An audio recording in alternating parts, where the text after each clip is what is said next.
오늘 말씀은 사무엘상 3장입니다. 구약성경 412페이지를 찾아주시기 바랍니다.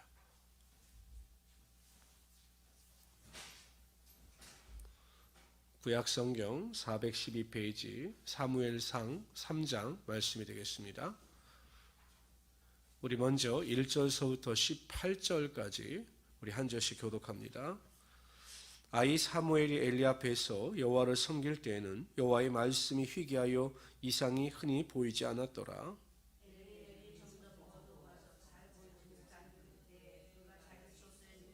하나님의 등불은 아직 꺼지지 아니하였으며 사무엘은 하나님의 궤에 있는 여호와의 전 안에 누웠더니, 근데 여기서 우리가 잘 이해할 것이 이건 지성소 안에는 머물 수가 없었거든요. 그러니까 하나님의 성전 봉사하는 자들이 머물던 곳에 머물렀다는 것을 이렇게 표현하고 있는 겁니다. 지성소에 머물렀다는 것이 아닙니다.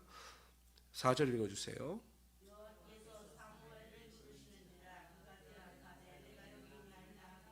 엘리에게로 달려가서 이르되 당신 나를 부르셨기로 내가 여기 있나 하니 그가 이르되 나는 부르지 아니하였으니 다시 누우라 하는지라. 그가 가서 누웠더니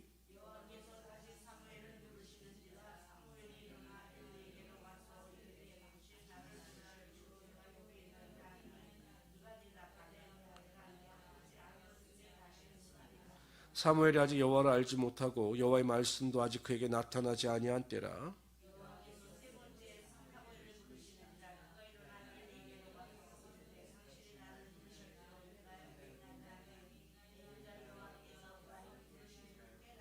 엘리가 사무엘에게 이르되 가서 누웠다가 그가 너를 부르시거든 네가 말하기를 여호와의 말씀하옵소서 주의 종이 듣겠나이다 하라 하니 이에 사무엘이 가서 자기 처소에 누우니라.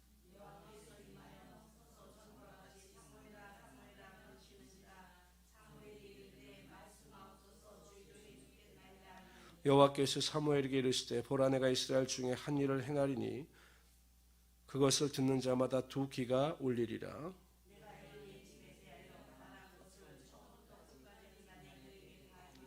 내가 그의 집을 영원토록 심판하겠다고 그에게 말한 것은 그가 아는 죄악 때문이니 이는 그가 자기의 아들들이 저주를 자청하되 금하지 아니하였음이니라.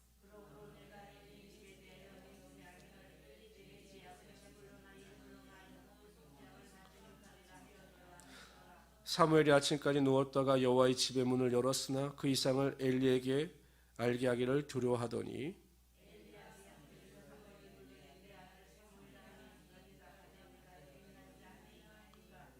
이르되 내가 무엇을 말씀하셨느냐 내게 무엇을 말씀하셨느냐 청하노니 내게 숨기지 말라. 내게 말씀하신 모든 것을 하나라도 숨기면 하나님이 내게 벌을 내리시고 또 내리시기를 원하노라 하신지라.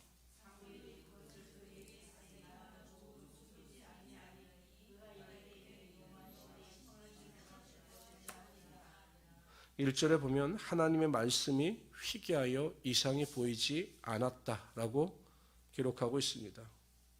그 당시에 이스라엘 백성들뿐만 아니라 엘리 제사장 가문 자체가 워낙 죄악 가운데 거하고 있었기 때문에 하나님께서 말씀을 통하여 그들에게 환상과 계시를 보이지 않으셨다라는 것입니다. 더 쉽게 이야기하면 하나님께서 그들과 전혀 소통하지 않으셨다라는 것입니다. 노아 시대에도 보면 우리 세상이 죄로 관영하고 사람들이 죄악 가운데 빠져있다 할지라도 노아 한 사람만큼은 구별된 삶을 삶으로 하나님의 구원의 은혜를 체험했는데 이 엘리 제사장 시대에는 그 어느 누구도 하나님 앞에 바로 선 자가 없었기 때문에 특히 제사장들 가운데 모든 자들이 다 죄악 가운데 거하게 있었기 때문에 하나님께서 그들과 소통하시는 것을 금하셨다는 것입니다. 우리 인생의 가장 큰 불행은 하나님의 말씀이 하나님의 계시가 우리에게서 사라지는 것입니다. 그 의미는 하나님께서 우리에게 대한 관심을 끊으셨다라고 하는 의미가 되기 때문입니다. 그러므로 항상 우리는 하나님의 말씀을 쫓아 거룩한 삶을 살아가야 합니다. 그러면 하나님께서는 우리에게 끊임없이 말씀하시고 하나님의 뜻을 알려주시며 우리가 나아갈 길을 우리에게 반드시 보여주시는 것입니다. 그래서 우리 모든 성도님들은 하나님의 말씀이 항상 끊이지 않고 여러분을 향해서 들릴 수 있도록 거룩한 은혜 가운데 살아갈 수 있는 우리 성도들이 되시기를 바랍니다. 한편 사무엘은 하나님의 부르심에 대하여 엘리 제사장이 가르쳐 준 대로 행합니다. 말씀하옵소서 주의 종이 듣겠나이다. 우리가 매일 살아갈 때마다 하나님 앞에 드려야 되는 고백입니다. 하나님, 내 뜻대로, 내 생각대로, 내 경험대로 내가 원하는 길을 가지 않게 하시고 제게 말씀하시면 제가 그 말씀을 듣겠나이다. 이런 믿음의 고백을 가지고 항상 선한 길, 순종의 길을 걸어갈 수 있어야 한다는 것입니다. 그럴 때 하나님께서 우리의 인생을 축복하시고 말씀을 통해서 우리의 삶의 능력이 나타나게 하여 주시는 것입니다. 근데 엘리 제사장은 자신의 가문이 심판을 당하고 멸절당한다는 이야기를 듣고도 그 반응이 너무 덤덤합니다. 여호와의 선하신 대로 하실지어다. 그러니까 여호와께서는 선하시니 선하신 때대로 우리 가문에 행할 것이다. 이렇게 이야기를 합니다. 제가 보기엔 심판을 믿지 못했거나 혹은 그 심각성을 제대로 깨닫지 못한 것으로 보입니다. 만일 엘리 제사장이 그 자식들의 죄, 또 자신의 죄를 깨닫고 하나님 앞에 나와 간절한 마음으로 회개했다면 하나님께서 혹 그를 향한 심판을 거두셨을지도 모릅니다. 그러나 그에게는 회개할 수 있는 능력이 없었던 겁니다. 제가 누누이 강조하지만 회개할 수 있는 것도 하나님의 은혜입니다. 하나님께서 은혜를 부어주셔야 우리가 회개를 할 수 있어요.